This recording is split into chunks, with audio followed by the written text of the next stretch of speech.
오늘 17장은 사회생활에 대한 그런 하나님의 법이 되겠습니다.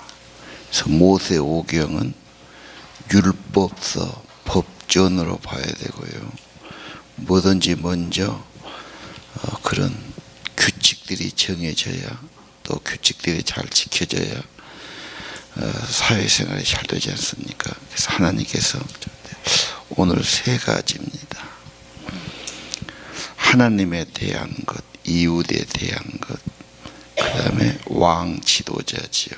그래서 종교와 사회와 정치, 이렇게 봐도 되겠습니다. 먼저 1절은 하나님께 아무거나 드려서는 안 된다. 하나님은 고귀한 분에게 정성을 바쳐서 드려야 된다. 드리긴 드려야 되는데 안 드릴 수 없고 흠없는 것이나 병든 것을 드린다. 여호와께 가증하다. 선물을 주는데 안 할 수는 없고 먹기 힘든 걸 갖다 주었다. 그 욕먹을 수 있거든요. 이 병든 거는 닭이 병이 들면 낫기 어렵습니다. 짐승도 그렇지요. 그리고 그걸 잡아서 먹어보면 맛이 이상해요.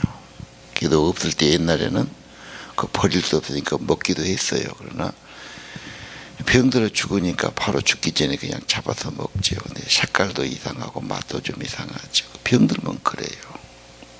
자, 병들거나 못 쓰게 된 것, 상품같이 없는 것을 드렸다.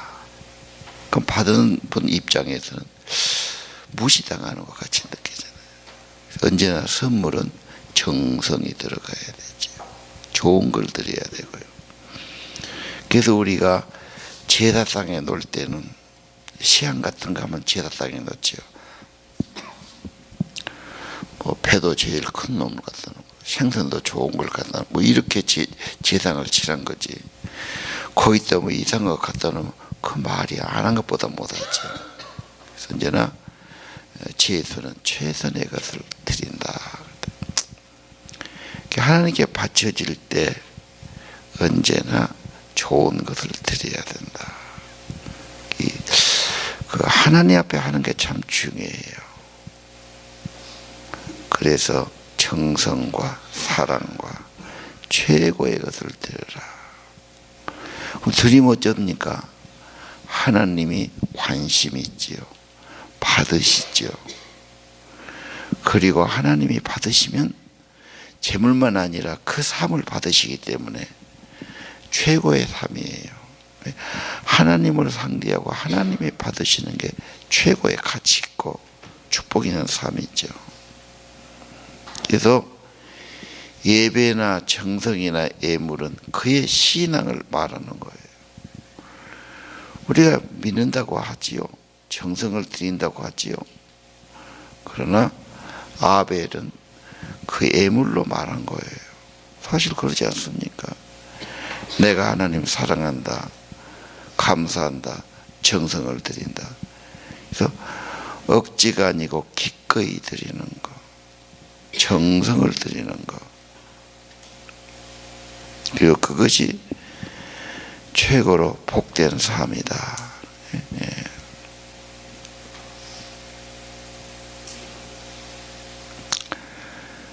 나의 신앙생활, 예배생활, 헌금생활은 어떠한가? 마지 못해서 하진 않는가? 그렇죠. 좋은 것을 안 드리고 그저 한쪽에서 나머지를 드리고 있지 않는가? 다시 한번 돌이켜봐야 돼요. 두 번째는, 그 다음은 2절 이하에 보니까 여호와 보시기에 악을 행했다. 언약을 깨뜨리지요. 하나님과 언약을. 그 뭐다는 거지요? 다른 신, 특별히 일월성신, 해나 달에게 해를 섬기고 달을 섬긴다. 그리고 절한다. 그건 정말 악한 건데 자세히 조사하고 증거가 있다면 쳐서 죽여라 그랬죠. 그래서 악을 제하라 그랬다. 하나님이 제일 싫어한 거다. 그리고 오염시키지 않았다는 사람에게. 우상을 숭배하는 것은 가증하고 우상의 종이 되고 우상을 따라가니까 가장 가치 없고 최악의 삶이 되는 겁니다. 하나님이 가장 가증히 여기는 거니까. 그래서 우리 안에 하나님보다 내가 더 사랑하고 소중히 여기는 것이 문제가 됩니다. 그래서 오늘 최악의 인생과 최고의 인생이 어떻게 나눠지는가를 보는 게 중요하겠죠. 악을 제거하라. 오염되고 전이되는 쪽 하나님이. 그래서 좋은 사회는 이런 죄악과 우상과 허상들이 없어지고 하나님을 최고로 삼고 하나님께 드려지고 하나님이 함께하는 삶이 최고의 삶이다. 8절 이하 보십시오. 사회생활 하다 보니까 다투기도 하고, 그렇죠.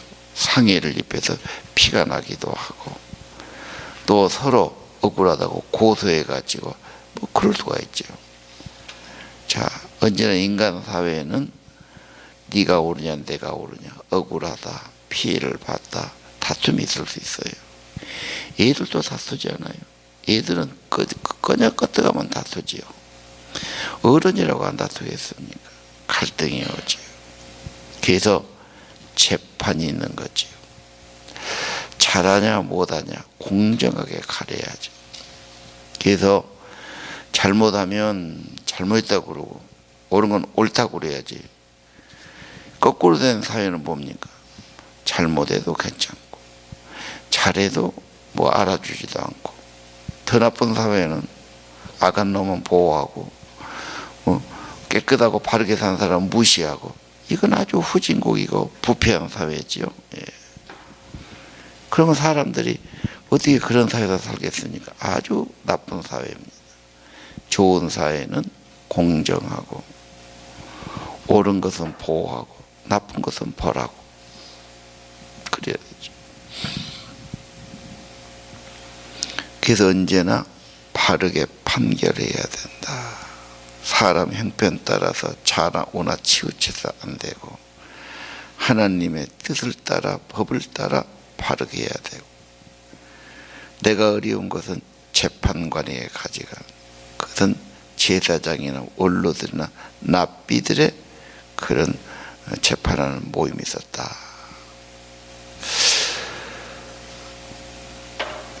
중요한 것은 바르게 판단하고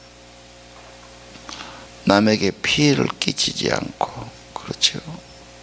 그래서 이 하나님의 법과 원칙이 중요하죠. 그런데 자기 죄를 감추고 잘못하고도 거짓말하고 또 자기를 벌주고 잘못되면 재판관에게 욕하고 비난한다. 그런 사람은 죽여라. 12절에 그랬죠. 하나님 원리가 있어요. 창조의 원리, 설계입니다. 설계의 원리. 설계 없이 된 것이 있겠어요, 모든 것. 그 다음에는 권위의 원리죠. 하나님이 설계한 사회는 권위자를 줘요. 가정에 부모를 주시든 교사를 주시든 다 지도자가 있어요. 그 하나님이 주신 설계와 권위의 원리를 자꾸 거부하고 그러면 혼돈스럽지요. 사람은 꼭 자기식으로 살고 싶고 자기 주장하고 싶고 자기 죄는 감추고 싶고, 그럼 사회가 혼란하죠. 안 되지요.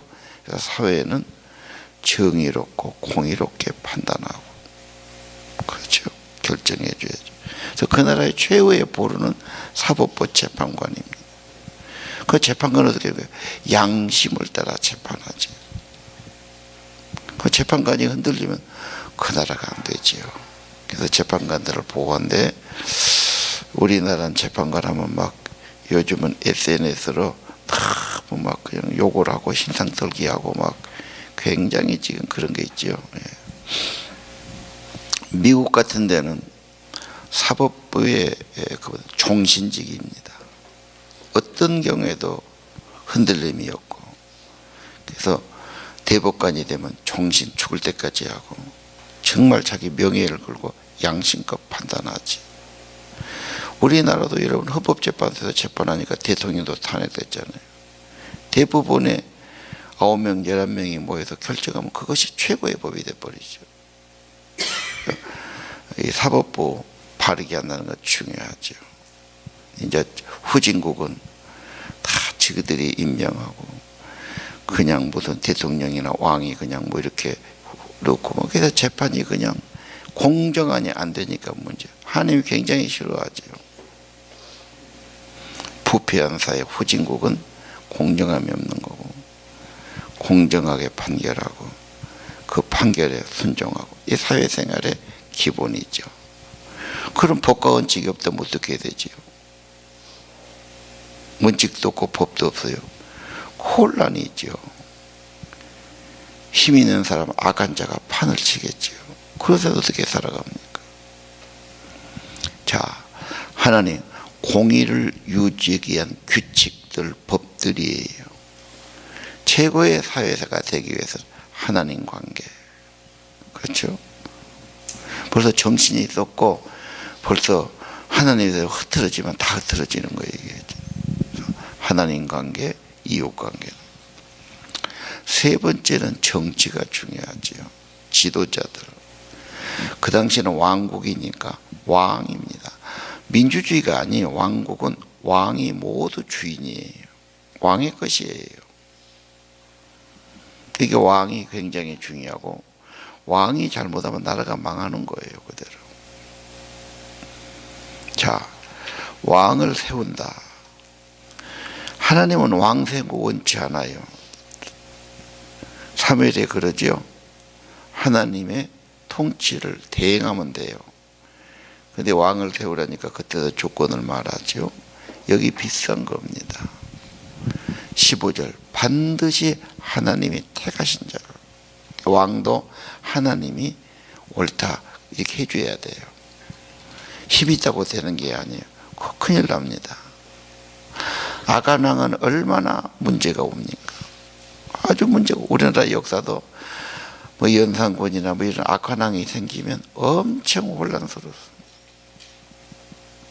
좋은 왕은 엄청 또 좋은 일 많이 하죠. 세종대왕이 그런 이야기. 지도자가 굉장히 중요합니다. 하나님이 택하신 자. 두 번째 16절에 병마를 많이 두지 말아라. 나라의 힘은 군대입니다. 병마는요. 군대가 많고 군대가 힘이 있으면 나라가 강하고 옆에 나라 정복하고 굉장히 중요하죠. 하나님은 그거 의지하지 말아라. 하나님의 나라는 특별해요. 그게 많다고 되는 게 아니에요. 핵심은 하나님이 함께하면, 하나님의 뜻을 따르면, 하나님 마음에 들면 그거 되는 거예요. 다윗이 그런 사람이죠. 하나님 마음에 합한 자다. 17절 아내 많이 두지 마라. 미혹당하고. 은근 많이 두지 마라. 돈이 많으면 이것이 지금 사람이 교만하게 되든지 그 돈 갖고 엉뚱한 짓을 하든지 좋지 않다 이 말이에요. 그럼 뭐가 많아야 됩니까? 18절 하나님의 말씀, 하나님의 원칙. 그래서 18절을 다시 보면 왕이 될 사람은 율법을 제사장 앞에서 기록해요.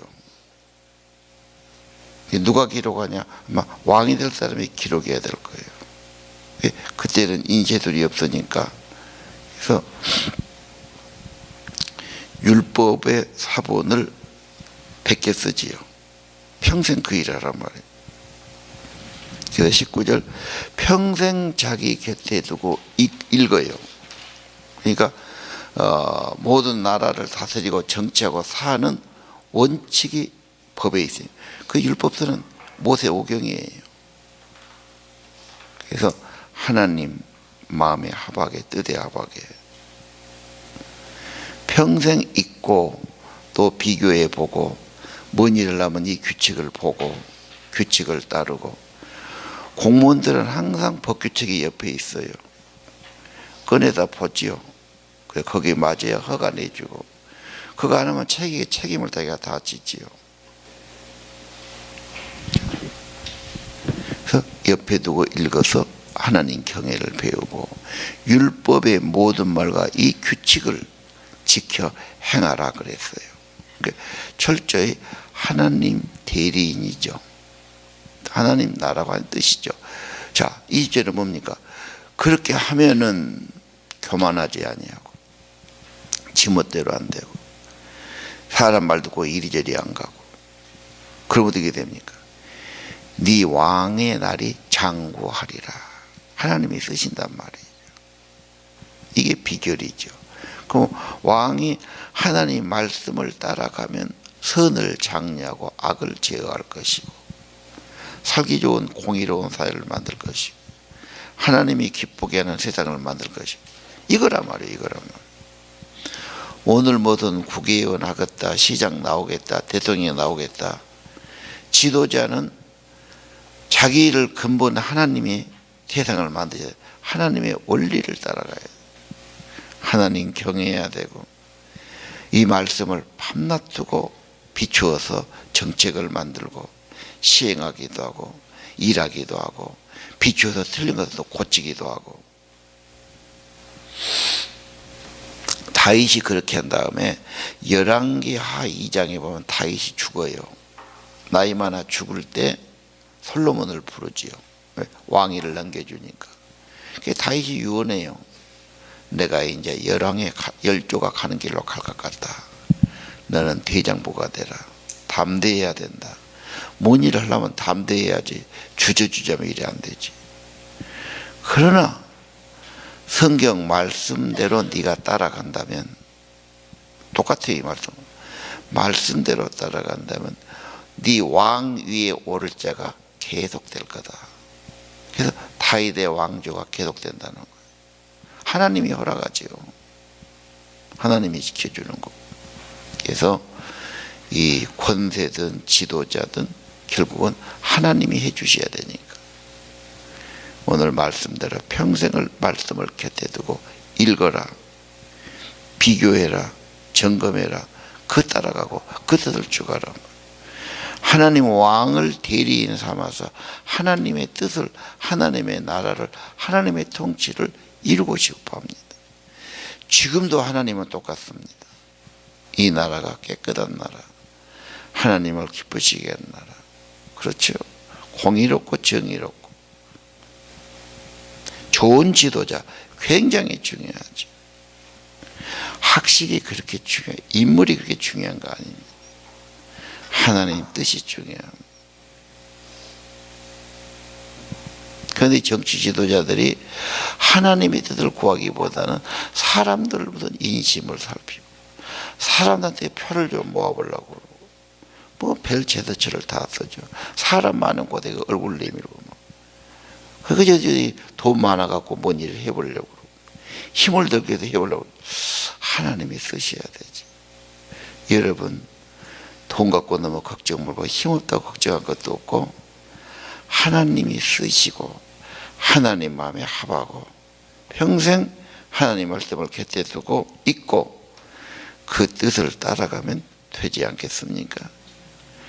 나는 자꾸 외모에 급급하고 재물에 급급하고 내가 힘이 없는 것에 급급하고, 그래갖고 뭐 좀 있으면 교만해지고 뭘 주면 지가 또 다 하려고 그러고 개버리고 그러진 않을까? 매일 말씀을 곁에 두라. 평생 할 일이다. 왕이 모험적으로 살아야 되고 모험적으로 믿음 생활해야 되고 하나님의 율법의 소재가 돼야 되고 모든 판단의 기준이 하나님의 진리가 되고 규칙이 되어야 할 줄로 압니다. 내 삶의 기준, 내 행복의 기준, 내 최고의 삶의 기준, 우리 사회의 좋은 점은 어디에 있을까? 하나님 말씀과 하나님의 뜻에 있다. 하나님의 뜻, 하나님의 나라, 하나님의 통치, 하나님 사람 되기를 기도합시다.